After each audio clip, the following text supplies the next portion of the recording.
Good morning, all of you. In previous video, we have read about the food insecurity. देखें कि पिछले video में जो है हमने ये बात की थी फूड सिक्योरिटी इन इंडिया के बारे में, भोजन खाद्य सुरक्षा के बारे में हमने बात की थी। भारत में खाद्य सुरक्षा के बारे में हमने पढ़ा था। खाद्य सुरक्षा क्या होती है, खाद्य सुरक्षा किसे कहते हैं, इसके बारे में हमने देखा था। और हमने जानने की कोशिश की थी कि जो खाद्य सुरक्षा है खाद्य सुरक्षा है वो किनके लिए आवश्यक है। मतलब कि जो वो भारत में ऐसे कौन से लोग हैं कि जो खाद्य असुरक्षा से फूड इनसिक्योरिटी से इफेक्टेड हैं, प्रभावित हैं, इन सब के बारे में हमने देखा था। इसके अलावा हमने देखने की कोशिश की थी कि जो भारत में जो खाद्य सुरक्षा है वो किस पर डिपेंड करती है। तो हमने उसमें 3 चीज़ों के बारे में बात की थी कल। उसके बाद 3 पॉइंटों के बारे में हमने बात की थी कि availability, affordability and the accessibility है। यानी कि सबसे पहले हमने बात की थी अवेलेबिलिटी के बारे में कि उपलब्धता, कि भाई हमारे पास में जो वो फूड ग्रेन है, जो खाद्यान्न है वो अवेलेबल है या नहीं है। ठीक है। उसके बाद में हमने बात की थी एक्सेसिबिलिटी। एक्सेसिबिलिटी मतलब कि पहुंच, कि जो खाद्यान्न जो फूड ग्रेन हमारे पास में है उस तक हमारी एक्सेसिबिलिटी है या नहीं है, वहां तक हमारी पहुंच है या नहीं है। और फिर हमने बात की थी अफोर्डेबिलिटी की, यानी कि सामर्थ्य के बारे में, जिसमें हमने देखा था कि जो वो फूड ग्रेन हमारे पास में है वहां तक व्यक्ति को पहुंचने में कोई बैर या कोई बाधा तो नहीं आती है, कोई दुश्वारी तो नहीं आती है। इसके अलावा हमने जो है बात की थी एश्योरेंस के बारे में, सुनिश्चितता के बारे में, कि फूड ग्रेन को जो है फूड ग्रेन की जो अश्योरिटी है उसको कैसे हम जो है अप्लाई कर सकते हैं, कैसे उसको लागू कर सकते हैं। इसके अलावा हमने देखे कि फूड ग्रेन से कि जो फूड इनसिक्योरिटी है खाद्यान्न की जो असुरक्षा है उससे पीड़ित जो व्यक्ति है, इफेक्टेड जो पर्सन्स है, उनके बारे में भी हमने बात की थी। जिसमें हमने 2 प्रकार के जो है वर्गों के बारे में बात की थी। 2 टाइप्स के जो क्लासेस है उनके बारे में हमने बात की थी। जिसमें एक तो पुअर क्लास यानी कि गरीब वर्ग, और दूसरा जो था वो था मिडिल क्लास है। इसके बारे में हमने कल बात की। ठीक है। इसके बारे में हमने हमारे वीडियो में बात की थी।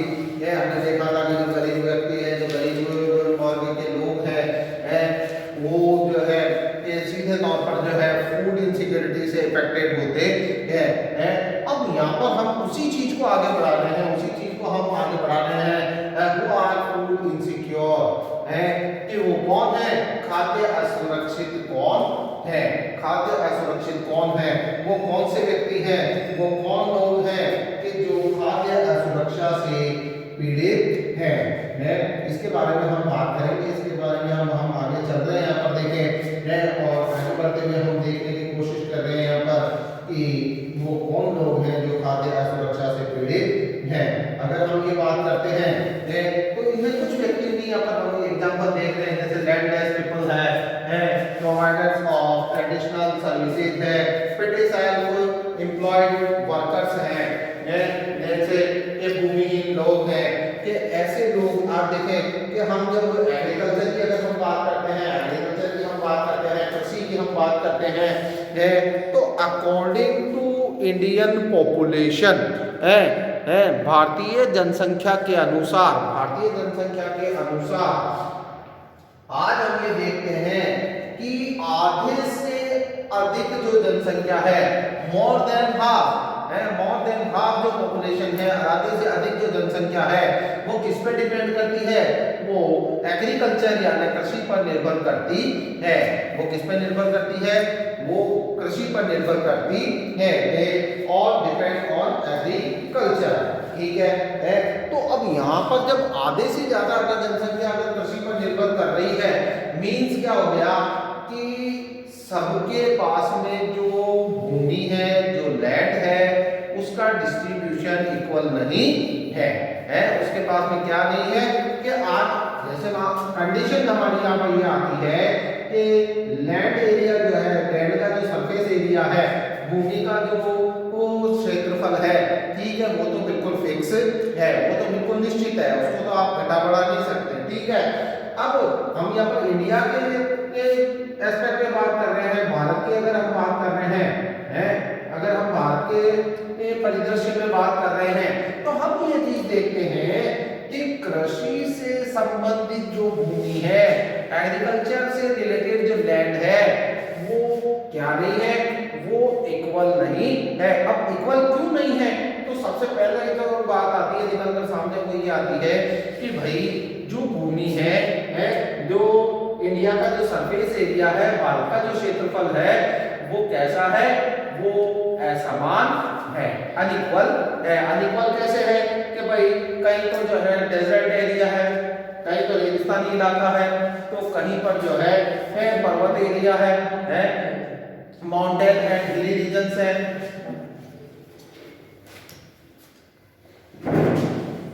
माउंटेन एंड हिली रीजन्स है ये पर्वतीय और जो है पर्वतीय क्षेत्र है, ठीक है। तो अब अगर हम इन क्षेत्रों को निकाल देते हैं, इसके अलावा हम देखते हैं कि कोस्टल एरिया भी है, समुद्री क्षेत्र भी है, सी रीजन भी है। अगर हम इन एरियाज को अगर अलग कर दे एक तरफ कर दे, ठीक है, तो फिर क्या बचता है, केवल और केवल प्लेन एरिया बचता है, यानी कि समतल मैदानी क्षेत्र बचता है। अगर हम एरिया के सरफेस की बात करें, इंडिया के अगर क्षेत्रफल की हम बात करें, तो इंडिया के हमारे 55% पार्ट पर, 55% भाग पर जो है क्या है, प्लेन एरिया है। क्या है, प्लेन एरिया है, मैदान है, प्लेन एरिया है, मैदानी क्षेत्र है। अब इस 55% एरिया पर हम ये कहते हैं कि आधे से अधिक जनसंख्या जो है भारत की कृषि पर निर्भर करती है। भारत में जो है आधे से अधिक जो जनसंख्या है वो किस पे निर्भर करती है, वो कृषि पर निर्भर करती है, ठीक है। अब यहाँ हम 55% भाग की जब बात कर रहे हैं, 55% पर प्लेन एरिया की जब हम बात कर रहे हैं, मीन्स क्या हो गया कि इंडिया की जो मोर देन हाफ पॉपुलेशन है वो 55% एरिया पर डिपेंड कर रही है। अब 55% एरिया की अगर हम बात कर रहे हैं तो भाई आधे से ज्यादा जनसंख्या जो है वो 55% भाग पर कृषि करना चाहती है, तो is this possible that agriculture land is distribute in equal situation? क्या ये संभव है कि जो कृषि का जो भाग है, कृषि का जो क्षेत्र है, वो कृषि की जो भूमि है वो समान रूप में विभाजित होगी, समान उसका वितरण होगा? दिस इज नॉट पॉसिबल, ये संभव नहीं है। तो यही रीजन यहाँ पर निकल कर आता है कि हमारे यहाँ पर जो लैंडलेस पीपल्स हैं, भूमिहीन जो व्यक्ति हैं, उनकी काउंट ज्यादा आती है। और जो बचे हुए व्यक्ति हैं, जो रिमाइंड पर्सन्स हैं, जो बचे हुए व्यक्ति हैं, उनमें भी क्या है कि किसी के पास में तो भूमि का छोटा सा टुकड़ा है और किसी के पास में बहुत ज्यादा भूमि है। अब जिसके पास में बहुत ज्यादा भूमि है तो वो तो क्या करेगा, अपने लेबर वगैरह के साथ में मिलकर जो है वो अपना काम कर लेगा। बट किसी के पास में अगर छोटा टुकड़ा है, छोटा टुकड़ा अगर भूमि का है, एग्रीकल्चर लैंड का अगर स्मॉल पीस है, बट उसकी फैमिली जो है वो 100 लाख बहुत बड़ी है, तो क्या होगा, तो वो अपना काम नहीं चला पाएगा। तो ये एक बड़ा कारण निकल कर आता है कि हमारे यहाँ पर ये जो पर्सन्स है, एग्रीकल्चर बेस्ड जो पर्सन है, एग्रीकल्चर पर डिपेंड जो पर्सन्स है, कृषि पर आधारित जो व्यक्ति है, कृषि पर निर्भर करने वाले जो व्यक्ति है, वो फूड इनसिक्योर की कैटेगरी में आते हैं। वो भोजन, खाद्य असुरक्षा की श्रेणी में आते हैं। फिर बात हम करते हैं यहाँ पर प्रोवाइडर्स ऑफ ट्रेडिशनल सर्विसेज की है कि परंपरागत सेवाएं उपलब्ध करवाने वाले व्यक्ति।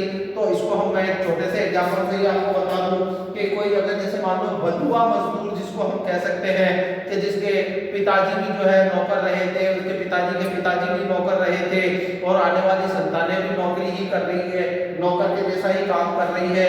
कहने का मीन्स ये है कि जो फैमिली है वो तो ट्रेडिशनली क्या होती जा रही है, आगे आगे आगे आगे आगे आगे बढ़ती जा रही है, बट उनके जो इनकम सोर्स हैं, उनके जो आय के स्रोत हैं वो लेवल पर ही टिके हुए हैं, एक स्तर पर ही टिके हुए हैं, वो आगे नहीं बढ़ रहे हैं।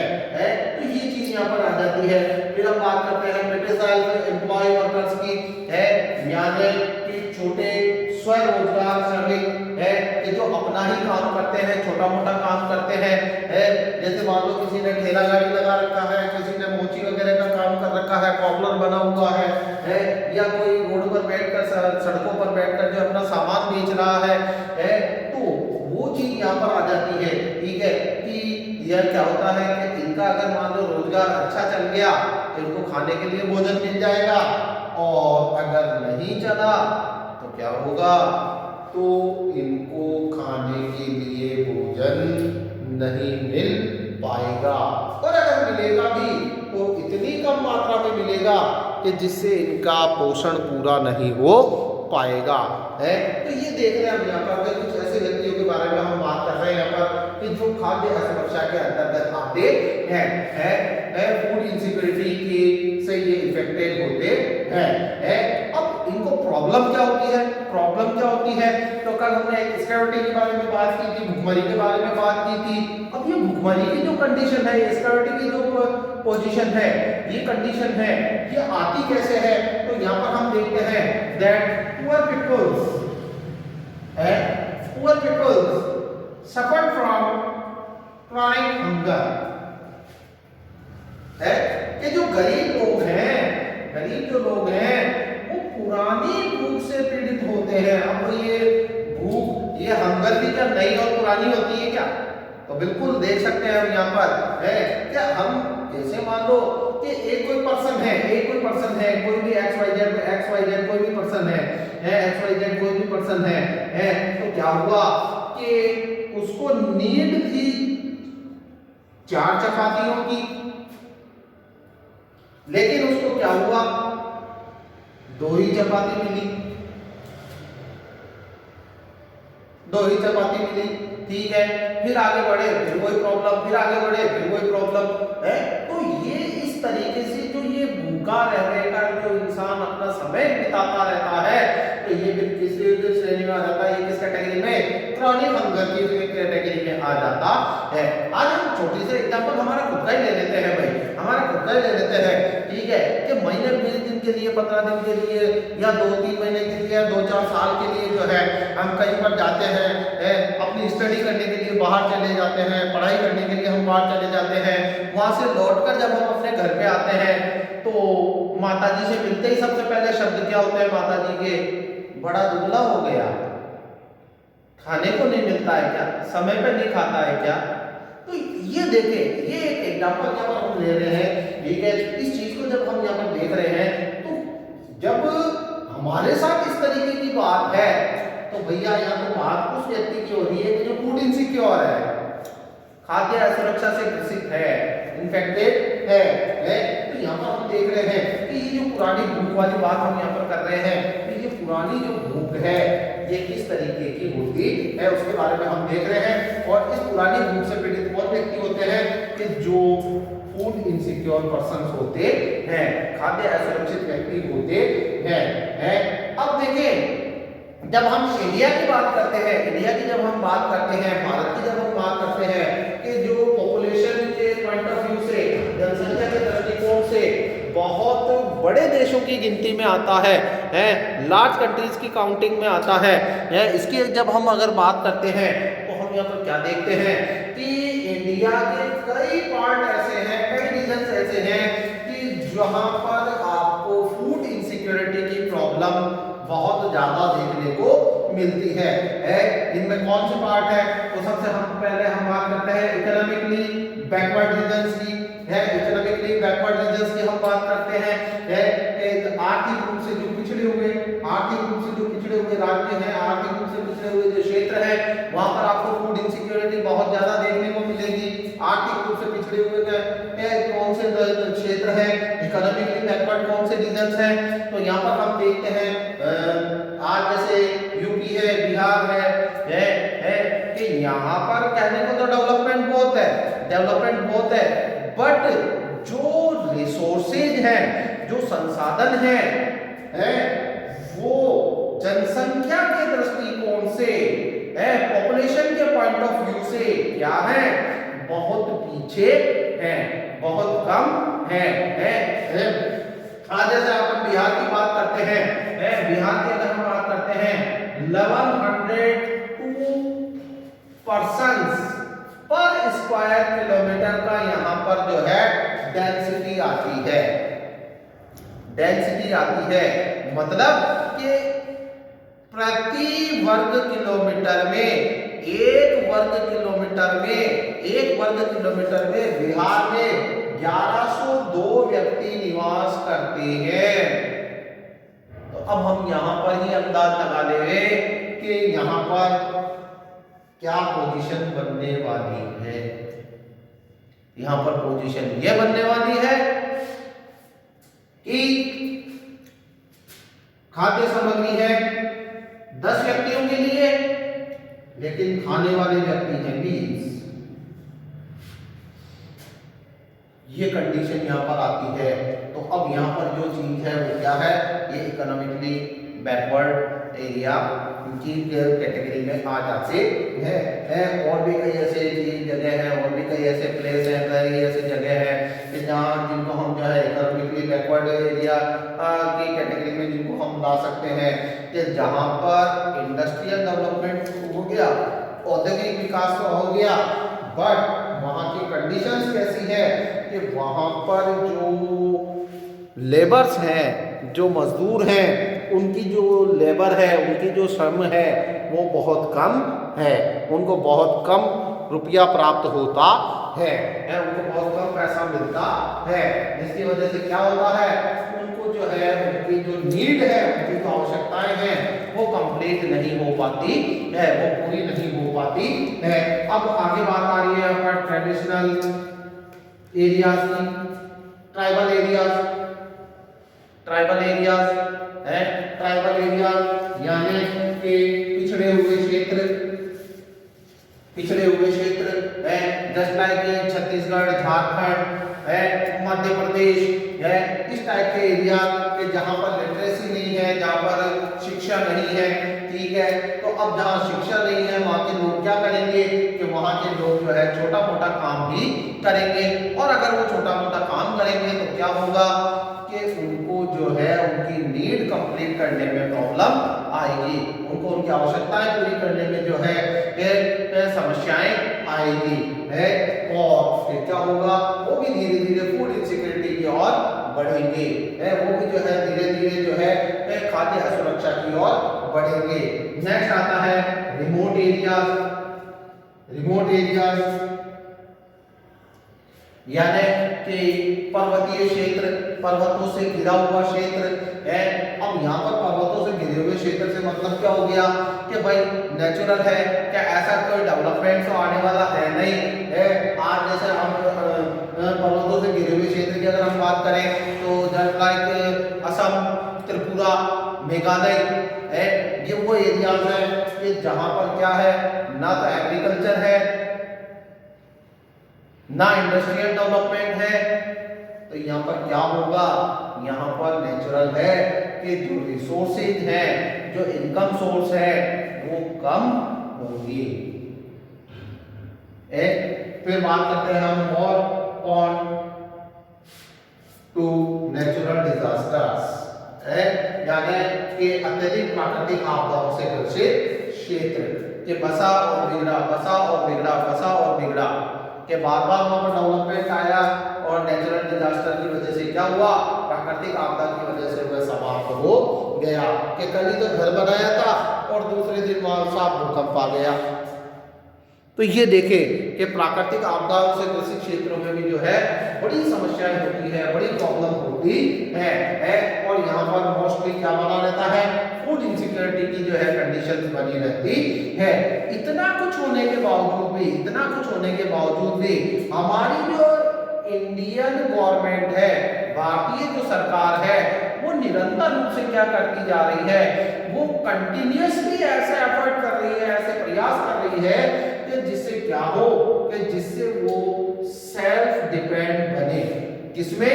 फूड ग्रेन में, खाद्यान्न में स्वनिर्भर, आत्मनिर्भर बनना ही भारत का लक्ष्य रहा है।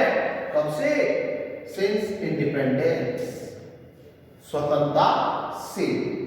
स्वतंत्रता से ही भारत का क्या प्रयास रहा है कि वह क्या करे, खाद्यान्न के मामले में, फूड ग्रेन के मैटर में जो है वो अपने आप को सेल्फ सफिशिएंसी या स्वनिर्भरता, आत्मनिर्भरता, सेल्फ डिपेंडेंस बना रहा है।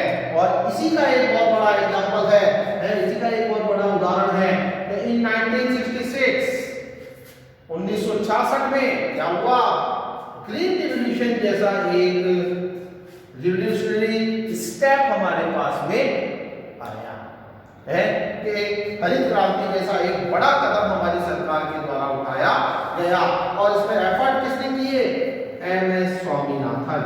देखिए भाई, एमएस स्वामीनाथन का यहाँ पर नाम आता है, जैसे हम father of the green revolution के नाम से जानते हैं इन इंडिया।